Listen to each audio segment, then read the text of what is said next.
But there came a day when the clock struck 2, and Jane and Michael went to the hole to find no Ludi there. It was Monday, and therefore washing day. It was all so dim and misty, as though a cloud had swallowed the sun. "Just my luck," said Mrs. Brill as she pegged the sheets to the lions. "I need the sun, but it doesn't need me." The mist did not bother Jane and Michael. They merely waited, peering through it, for a glimpse of a well-known figure. But when at last it did come, it was not the Ludi they knew. He was bent and huddled like an old man with his arms hugging his chest. And he threw himself down beside them.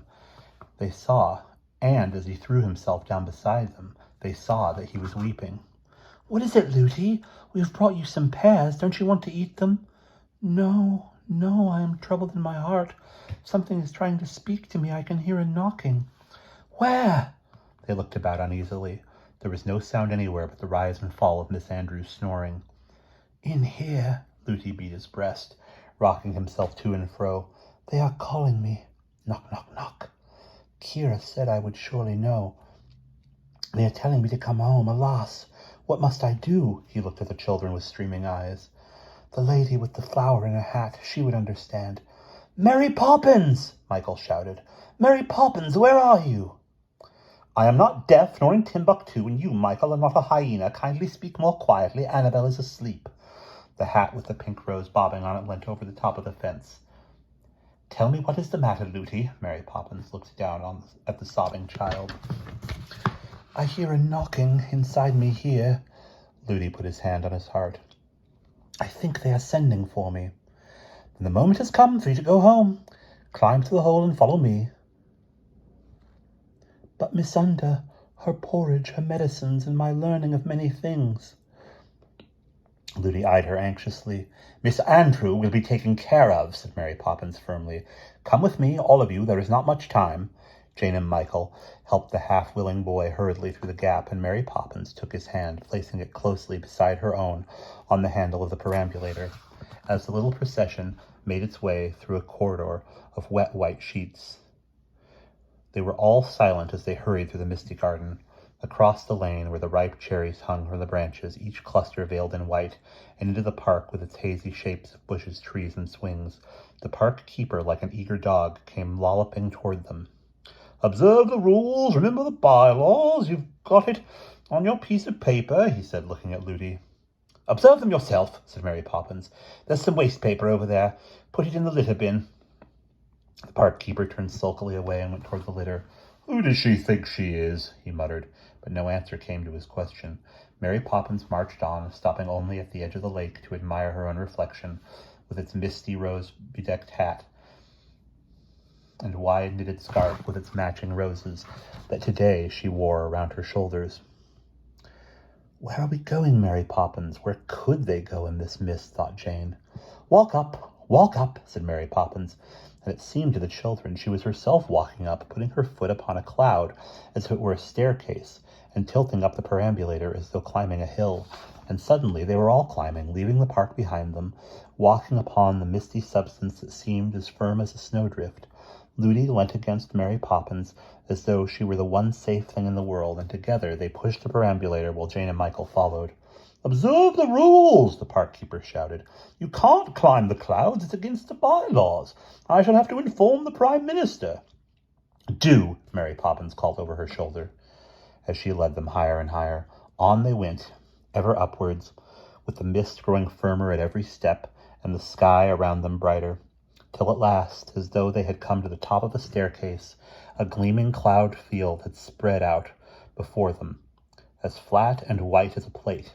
The sun lay across it in stripes of gold, and to the children's astonishment, a huge full moon confronted them, anchored as it were at the edge of a cloud. It was crowded with objects of every description: umbrellas, handbags, books, toys, luggage, parcels, cricket bats, caps, coats, slippers, gloves, the kind of things people leave behind them in buses or trains or on seats in a park. And among these varied articles, with a small iron cooking stove behind it, stood an old battered armchair, and in the armchair sat a bald-headed man in the act of raising a cup to his lips. "Stop, Uncle, stop! Don't you dare drink it!" Mary Poppins' voice rang out sharply, and the cup banged down onto the saucer. What? Who? Where? With a start, the man lifted his head. Oh, it's you, Mary. You gave me a fright. I was just going to take a sip of cocoa. You were indeed, and you know quite well that cocoa makes one sleepy. She leant in and took the cup from his hand. It's not fair, grumbled the uncle. Everyone else can indulge themselves with a soothing drink, but not me. Not the poor man in the moon. He has to stay awake night and day to keep a watch on things. And anyway, people should be more careful and not go losing tins of cocoa. Yes, and cups to put the cocoa in. That's our cup, Michael exclaimed. Mrs. Brill said when she broke it that it would be needed somewhere else. Well, it was. So I glued the bits together, and then someone dropped a tin of cocoa. He glanced at the tin on the edge of the stove, and Jane remembered that such a one had fallen from the string bag on the way home from the grocer's. And I had a packet of sugar by me, so you see, with 3 such treats coming together, I just couldn't resist them. I'm sorry, Mary. I won't do it again, I promise. The man in the moon looked shamefaced. You won't get the chance, said Mary Poppins, seizing the tin from the top of the stove and stuffing it into her handbag. Well, goodbye, Cocoa. Goodbye, sleep. The man in the moon sighed heavily. Then he grinned and looked at Jane and Michael. Did you ever know anyone like her? He asked. Never, they both replied. Of course you didn't, he beamed proudly. She's the one and only. Do all lost things come to the moon? Jane thought of the lost things of the world and wondered if there were room for them. Mostly yes, said the man in the moon. It's a kind of storehouse. And what's at the back of it? Asked Michael. We only see this side. Ah, if I knew that, I'd know a lot. It's a mystery, a kind of riddle. A front without a back, you might say, as far as I'm concerned. Besides, it's very overcrowded. You couldn't relieve me of anything, could you? Something you might have lost in the park. I can, said Jane suddenly, for among the parcels and umbrellas she had spied a shabby familiar shape. The blue duck! She reached for the faded toy. The twins dropped it out of the perambulator. And there's my dear old mouth organ. Michael pointed to a metal shape on the shelf above the stove. But it doesn't make music anymore. It's really no use to me. Nor to me either. I have tried it. A musical instrument that can't make music. Take it, there's a good fellow, and put it in your pocket. Michael reached for the mouth organ, and as he did so, something that was lying beside it toppled sideways and came bouncing down, rolling out over the cloud.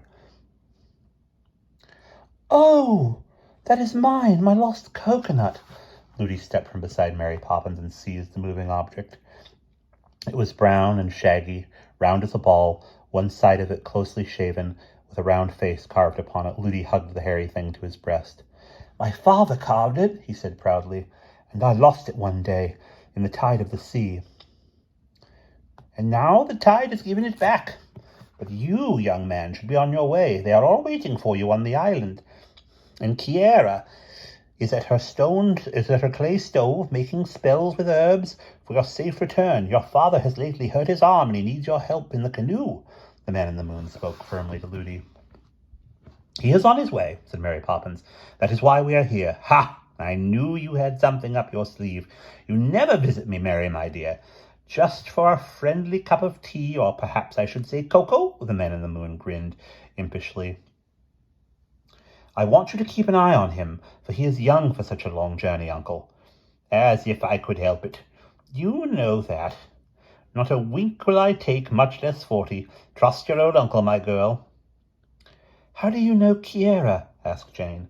The thought of the wise woman far away filled her with a kind of dream. She wished she could know her too. The same way I know everyone. It's my job to watch and wake. The world turns, and I turn with the world.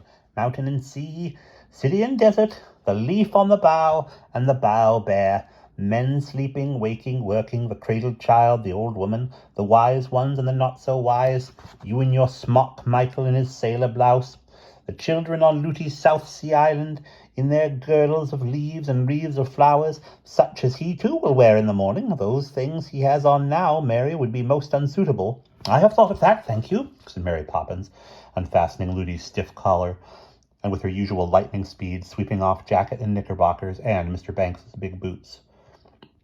Then, as he stood there in his underwear, she wound about him, as one would a parcel, her knitted scarf with its pink roses that matched the ones on her hat. "But my treasures, I must take them with me." Ludi eyed her earnestly. Mary Poppins took from the perambulator a battered paper bag. "Fuss, fuss, fuss," she said with a sniff, and he fished in the pocket of his jacket. "I could take care of the dagger for you." Michael was secretly envious. He had often thought of becoming a pirate. "One must never give away a gift. My father will use it for his carvings and cutting twigs for the fire." Ludi stuffed the dagger into his bag with the fan, the wooden king and queen, and the admiral's canoe. Last of all came a dark and sticky lump of something wrapped up in a handkerchief. "The chocolate bar!" Jane exclaimed. "We thought you had eaten it up." "It was too precious," said Ludi simply. "We have no such sweet meats on the island. They should have a taste of it, all of them." He reached an arm out of the scarf and stowed the bag in its wooden folds.